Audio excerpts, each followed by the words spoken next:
would like first to introduce myself. My name is Roger and everybody welcome to my mansion. Anyway, everybody welcome to the mansion of Don Mariano Ledesma Lacson, or popularly known as The Ruins. But before getting to tour around the place, I will give you first a brief information about the family history of Don Mariano, kung saan ako nang galing. Joke lang. Anyway, Don Mariano Ledesma Lacson was the youngest among the 8 brothers. General Aniceto Lacson became the first revolutionary president here in Negros. That's why there in Bacolod, may tinatawag kaming Lacson Street dyan. That's because of him. That street named after General Aniceto Lacson. Anyway, Don Mariano Ledesma Lacson married to Maria Braga, a Portuguese came from Macau. And they were blessed with 10 children. Kasi di naman sila mahilig mag-anak, 10 lang. Including the former governor of Negros, Rafael Lacson. But after giving birth to her 10th child, and upon nearing for full term 11th pregnancy, Maria Braga died because of an accident. As far as I know, nadula sa bathroom nila. Yun lang, tapos patay na. 4 days bago nakarating yung doktor na sinundo. Kung ganun katagal yung doktor, pagdating niya, obviously, patay na si Maria Braga sa kayong anak. But don't be sad, Don Mariano married again to Concepcion Diaz, a Filipina from Talisay. Hindi pala kontento sa 10, dinugtungan pala 3. So all in all, Mariano had 13 children. Out of 13, ang youngest niyang anak sa second wife, recently lang namatay. Wag niyo ako tingnan, hindi ako yun. Si Sylvia Lacson Misa, she passed away last September 7 of 2011 at the age of 93 years old. It means wala na siyang anak na buhay. Pagkakataon ko nang makuha yung properties. Anyway, si Don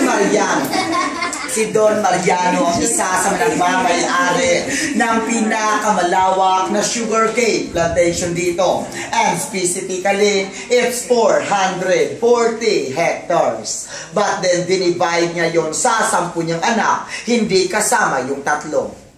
Bakit? Abi malay ko. Kasi yung pina-prioritize lang is the first family. So yung 10 rin naghati-hating to be fair, drinulats or nagbunutan lang sila. This mansion went to Mercedes Lacson, but she married to Manuel Havillana from Haro, Iloilo. And guess what? Nakaanak din sila ng 12. Of course, walang TV noon. Wala mong libang, hindi gumawa ng anak. Hindi, yung 2 na yun, pinapagin nila yung 44 hectares na Mercedes at the same way, bilateral again. So sabi ko, habang palayo yung generation, paliit na ng paliit yung properties. Now, yung natira nilang is only 3.6 hectares. Kasama to yung mansion went to Ramon Havillana. Ipatay na rin siya. Isa sa mga anak ni Ramon ang naka-idea na i-develop yung place. And that is Mr. Raymond Havillana. It means this is already owned by the Havillana family, managed by Mr. Raymond Havillana. Kaso wala siya dito ngayon, ako muna yung may-ari nito. Kaya pagbalik na di siya na naman. Ano yung pinag-develop natin yung place? Last May of 2007, then by January 2008, inopen na to sa public as tourist attraction. So bago lang, 5 years pa lamang kami open sa public, but this mansion was built in 1920. So kung bibilangin natin, this is already a 93 years old mansion. But after 20 years lang tirahan noon, in 1942, plinano ng mga Hapon na gamitin nilang headquarters or garrison yung bahay na to. Pero naunahan ng mga Amerikano. Pagdating ng mga Amerikano, in-instruct sa mga Pilipino na lahat ng bahay na pwedeng magamit ng Hapon, sunugin. So, ang mansyon ni Don Mariano, isa sa mga sinunog nila. It means sinunog nila intentionally with consent of the family for the sake na hindi magamit ng mga Hapon. Pero you know what? It's a very good idea na sinunog nila. At least may trabaho ako ngayon. Try to imagine kasi, kung inalaw nilang tirahan ko ng hapon, may possibility mabubomba lang ng mga Amerikano at yung binomba nila, wala nang natira to. At least, kahit sinunog nila, may structure pa until now na naabutan natin ngayon. Try to look at this picture first. Obviously, hindi ako to. This Eduardo Nene Lacson, isa sa mga apo ni Don Mariano. Pero guess what? Sa Monaco na nakabase. O diba mayaman, umuwi lang dito once a year to celebrate his birthday. Abay, last February 14 of 2009, dito siya nag-celebrate together with the famous and the richest people like Bongbong Marcos, Likuang ko, Zubel. In fact, andyan din ako, wala ko sa litrato. Of course. Pero kung nakilala ng place because of this Maligaspi Cortez, much more na curious yung tao kung bakit daw binisita kami dito. Kung hindi yung kilala, tingnan nyo na lang. Pero alam kong kilala niyan dahil wala pa ng prop sa leeg yan. Alay, Jimmy, Gloria, Makapagal, Arroyo, pumunta rin o nagka-interest din because yung husband niya pala, yung husband niya is also relative of this family. Mike Arroyo is a great-grandson of General Aniceto Lacson. And that's what I said, General is the brother of Don Mariano. This is the original pictures of the family Lacson. Try to look at him. Kaya pala nakalabing-tatlong anak, ang gwapo, di ba? Lookalike of Dr. Jose Rizal. Pero nung tumanda na, no comment sa picture niya. When it becomes 84, namatay siya year 1948. Ito yung 6 na anak siya babae na kung titigan nyo, wala namang kahilig-hilig magsuot ng ribbon. Ito yung 4 na nagtalala. Baka nagtataka kayo bakit ang lalaki ng ribbon nila. Gusto ko lang malaman nyo, typical sa mamayayaman noon, kailangan malalaki yung ribbon. Pero ngayon, akala mo kung sino makalabas ng gate na lalaki ng ribbon, katulong pala. The former governor of Negros, Rafael Lacson, Felipe, the one who supervised the construction of this mansion, Ramon Lacson, Eduardo Lacson, and this is Mercedes Lacson, who married to Habiliana. Kita nyo, swerte, malaki ribbon, siya'y nakabunot ng mansyon. Out of 6 daughters of Don Mariano, 3 only are married. The 3 are old maid. Married to Kwekong Habiliana in Gonzaga. That's why kung tatanungin nyo ko, sa laki ng pamilyang ito, ilang kwarto meron sa mansyon na to. This is a 903 square meter floor area of the mansion, 450 up and 450 down, composed of 10 rooms inside. 10 kwarto including the master's bedroom and the family room. It means may 8 kwarto sa mga anak niya. Ang tanong, bakit 8 lang, 13 yung anak niya? Mamaya na malalaman, list of their names. Hardest, the famous, and the most expensive tiles during that time. Baka magtataka kayo kung bakit malalim dito tapos may hagdan doon. Mostly ang tinatanong dito sa akin kung may underground daw sila. Wala silang underground. Ang hagdan doon, pinalagay ko na lang yon. Noon, wooden floors to dito, kalibil ng sahig na to. And common sa mga old houses na kapag wooden floors yung bahay mo, may ventilation sa ilalim. Kasi yan yung way nila kung paano mag-preserve ng mga wooden floors. Try to imagine, kung nakalapat yun sa lupa, madaling magmumoist, madaling anayin. Kailangan angat or halo lang sa ilalim. And besides, sa laki ng masyon na to, wala silang aircon, walang electric fan noon. Between sa woods, may gap, doon dumadaan ang hangin.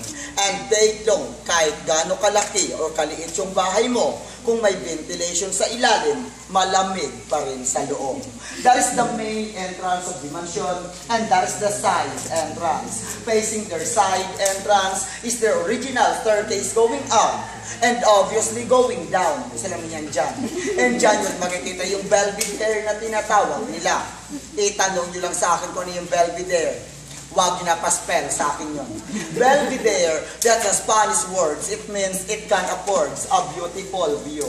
So that's the place where every 5:30 in the afternoon, they gather together just to watch the sunset. And dyan tatayo si Don Mariano at sasabihin, lahat ng matatanaw ko ay akin. Naniniwala kayo doon? Ako naniniwala ako doon, pero unfair lang isipin yun. Mento, they use egg whites or puti, itlog. Kung hindi kayo naniniwala, pareho tayo. Nung nag-start ako dito, hindi talaga ako naniniwala na yung egg whites yung bahay na to. But I realized, ang pangit pala na kung ako'y magkukwento, tapos ako hindi ako naniniwala. So yung ginawa ko, naniwala na lang ako. Okay. So I made my own research. Kung bakit egg whites yung ginamit nila. Tama kayo, hindi lang sa structure na yung may egg whites. Even sa mga old cathedrals, old churches, they used also egg whites because they made that as their binder. Hindi pala masyadong matibay yung semento noon, but because of the egg whites, tinatay din niya lalo yung semento. But you're right, just imagine kung ilang itlog yung naubos bago nabuo yung mansyon. Ika nga nang isa dito sa akin, saan sila kumuha ng itlog? Well, isa lang sigurado ako, hindi sa akin. May farm sila doon. Yes, may farm sila doon. Kung may farm sila doon, malamang ito yung reason kung bakit wala na silang farm ngayon. Because see on the very large sugarcane plantation in Negros, try to look at that structure outside na may puno sa taas. Nakita niyo yun? May power. Ako rin, nakita ko rin. Ano yun? That is the chimney.